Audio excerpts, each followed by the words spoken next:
नमस्कार, सी न्यूज़ भारत में आप सभी का स्वागत है। वक्त हो चुका है महाराष्ट्र बुलेटिन का। महाराष्ट्र बुलेटिन में बात करेंगे बुल्ढाणा की, जहां जिले के प्राचीन सूर्य मंदिर में नवरात्रि पर लगी भक्तों की भीड़। आगे बात होगी महाराष्ट्र की, जहां पूर्व शिवसेना सांसद और जिला संपर्क प्रमुख सुरेश जाधव ने की खास मांग। इन तमाम खबरों पर करेंगे विस्तार से चर्चा।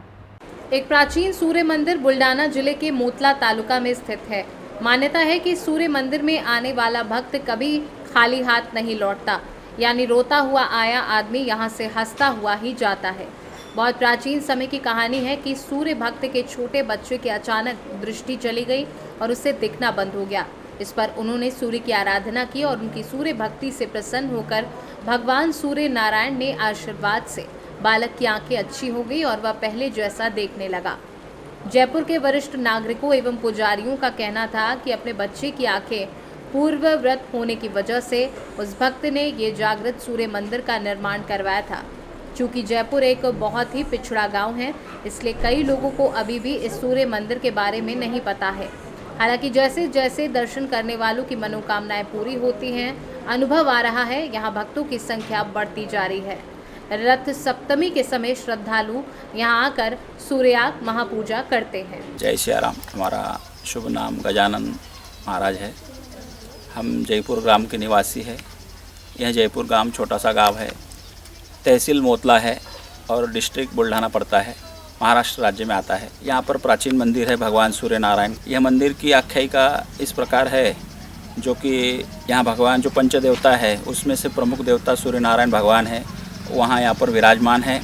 छोटी सी मूर्ति है जो यहाँ पर है। हाँ, हर साल भगवान सूर्य नारायण का जो उत्सव होता है, रथ सप्तमी महोत्सव, वो बड़ी प्रेम से और आनंद से होता है। दूर कबाड़ से, प्रदेशों से साधु महात्मा आते हैं।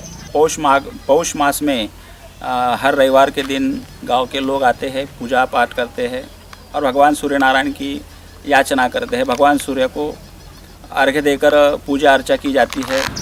इस मंदिर के बारे में अगर कहा जाए तो बहुत प्राचीन सूर्य नारायण मंदिर है और यहाँ की आख्यायिका हमारे दादा परदादाओं से सुनी हुई है कि भाई यहाँ पर एक भक्त आते थे, वो बड़े प्रेमी थे सूर्य नारायण के, सूर्य उपासक थे। जिस प्रकार रामचंद्र प्रभु सूर्य नारायण भगवान के वंशज में आ गए और उसी प्रकार वह सूर्य नारायण भगवान की भक्ति करने लगे। वह निपुत्रिक थे और उनको भगवान सूर्य नारायण के आशीर्वाद से पुत्र हो गया। कुछ दिन बाद उनकी आंखें चली गई वो पुत्र की, और जब वो भगवान की और आराधना करने लगे, तपस्या करने लगे, उसके बाद फिर और भगवान सूर्य नारायण ने उनको बताया और आशीष के रूप में वो जो अंधा बच्चा था उनका, वो पुत्र था, उसको भगवान सूर्य नारायण की कृपा से आंखें आ गई और वो पूर्ववर्त हो गया, वो प्रसन्न हो गया। और उस प्रसन्नता के भाव में उन्होंने यह छोटा सा मंदिर बना दिया, वो काल में बना दिया। बहुत प्राचीन मंदिर है और उनकी जो दिल की मनोकामना होती है, यहाँ पे जो पड़ोस के गांव है या फिर शहर है, जो बाबा के भक्त है वो यहाँ पर आकर माथा टेक कर उनसे जो भगवान से जो आराधना करते हैं, जो मन्नत मांगते हैं, वो पूरी होती है। और यह प्राचीन मंदिर है और हमारी ऐसी लालसा है, मंशा है कि यहाँ पर कोई सरकार या गवर्नमेंट आकर, ये सब ई क्लास की ज़मीन है, गाँवठान की ज़मीन है, यहाँ पर बड़ा विकास हो, बड़ा सभा मंडप हो। यहाँ पर हर दिन साधु रहना चाहिए, साधु की सेवा होनी चाहिए, जिस माध्यम से जीव का कल्याण हो। और हरि कथा, भागवत कथा, जो नाम संकीर्तन है वो चलता रहे। मध्य प्रदेश और अयोध्या के साधु महात्मा या 10-15 दिन रुकते, 2.5 महीने रुकते हैं। यहाँ बढ़िया प्राचीन मंदिर है और बहुत लोगों को यहाँ से मनोकामना पूर्ण हो चुकी है। उनके जो विकार है या कुछ इच्छा है वो बड़े प्रेम से भगवान की पूरी करते हैं। सूर्य नारायण जहाँ जहाँ अंधेरा हो वहाँ सब अंधेरा नष्ट करने वाले हैं। इस भगवान को कोटि कोटि प्रणाम। बुल्ढाना से सी न्यूज़ संवाददाता संदीप सावजी की रिपोर्ट। मलकापुर में किसानों, खेत मजदूरों और कपास मिल श्रमिकों के मुद्दे पर आक्रामक। बुल्ढाना जिला स्वाभिमान किसान संघ के युवा जिलाध्यक्ष नीलेश नरखेड़े ने आज से मलकापुर के उपविभागीय अधिकारी कार्यालय के सामने आमरण अनशन शुरू कर दिया है। मलकापुर स्थित वीर जगदेव राव स्पिनिंग मिल पिछले कई वर्षों से बंद है और इसे बहाल करने के लिए किसान नेताओं या मलकापुर प्रशासन द्वारा कोई प्रयास नहीं किया जा रहा है। स्थानीय प्रशासन के साथ साथ राजनीतिक नेता बलिराजा की आय को बेचने का अधिकार प्रदान करने में पूरी तरह से उदासीन दिख रहे हैं, जो पिछले कई वर्षों से जलवायु परिवर्तन की अनिश्चितता के कारण आय को लेकर विशेष रूप से आश्वस्त नहीं है। जब सूती मिलों के दौर में जिन नेताओं ने सूती मिलों में घोटाला कर अपना घर भरा था, अब उनकी मुख्य मांग उनकी संपत्ति जब्त करना और मजदूरों का बकाया लौटाना, कपास और सोयाबीन की गारंटी शुदा कीमत की मांग करना है। साथ ही किसानों की 7/12 NIL कर्जा मुक्त किया जाए आदि मांगे हैं। ही न्याय व्यवस्था कैकांची रखेल झाली, ही संसद देखील हिजड्यांची हवेली झाली। मी माझ्या व्यथा मांडू कुणाकडे, इथली न्यायव्यवस्था भ्रष्टतेने रंगीन झाली।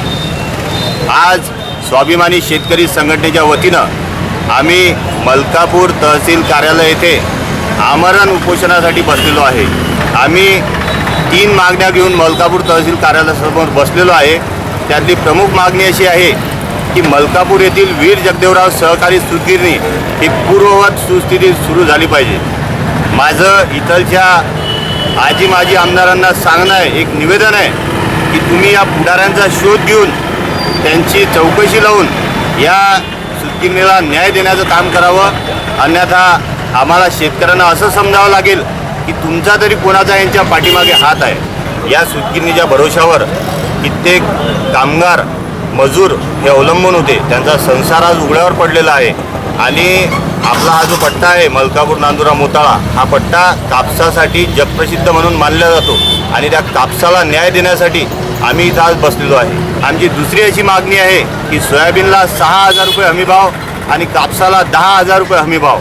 तिसरी अशी मागणी आहे की महाराष्ट्रातल्या शेतकऱ्याचा संपूर्ण 7/12 हा कर्जमुक्त झाला पाहिजे, जे की फक्त 34,000 कोटीचं कर्ज आहे। या 3 प्रमुख मागण्या घेऊन आज आम्ही मलकापूर तहसील कार्यालयासमोर आमरण उपोषणासाठी बसलेलो आहोत। ह्या जर मागण्या मान्य झाल्या नाहीत तर येणाऱ्या काळात स्वाभिमानी शेतकरी संघटनेच्या वतीनं संपूर्ण राज्यभर महासंग्राम पेटवल्याशिवाय राहणार नाही, हे सरकारनं ध्यानात ठेवावं। बुल्डाना से सी न्यूज संवाददाता संदीप साबजी की रिपोर्ट। पूर्व सांसद और शिवसेना के संपर्क प्रमुख सुरेश यादव का दावा है कि गंगाखेड़ विधानसभा क्षेत्र को शिवसेना के लिए छोड़ देना चाहिए। अभी तक राष्ट्रीय समाज पक्ष महागठबंधन के साथ है, लेकिन अब राष्ट्र की भूमिका स्पष्ट हो गई है। पूर्व शिवसेना सांसद और जिला संपर्क प्रमुख सुरेश यादव ने मांग की है कि गंगाखेड़ विधानसभा क्षेत्र में शिवसेना को महागठबंधन में छोड़ दिया जाना चाहिए। शिवसेना सांसद श्रीकांत शिंदे कल परभणी जिले के दौरे पर रहेंगे और पूर्व सांसद यादव द्वारा ये दावा किया गया है महागठबंधन में नमक छिड़कने जैसा है। उधर पूर्व सांसद यादव ने भी कहा कि वरिष्ठ स्तर पर यह फैसला लिया गया है जो स्वीकार्य है।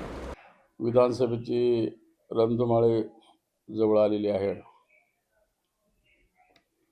आपल्या परभणी जिल्ह्यामध्ये 4 विधानसभा आहेत।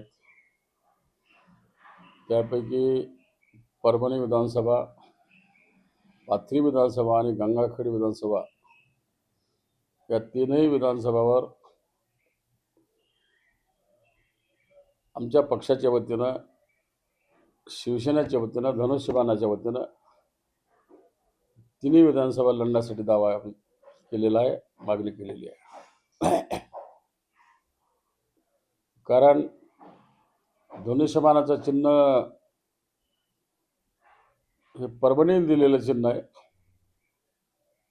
आणि 1991ला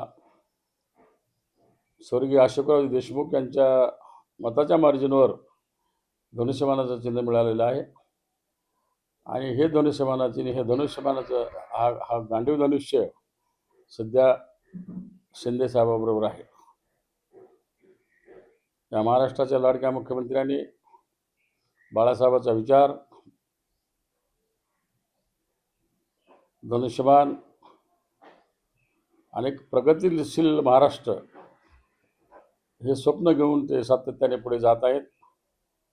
यामुळे परभणी जिल्ह्यातील मतदार मूळतः धनुष्यबाणाचा मतदार आहे, आदरणीय हिंदुत्व बाळासाहेबांच्या विचाराचा मतदार आहे आणि हिंदुत्ववादी हा मतदार असल्यामुळं या 3ही विधानसभा मतदारसंघामध्ये आमची जबरदस्त मागणी आहे आणि 3ही विधानसभा मतदारसंघ आमचे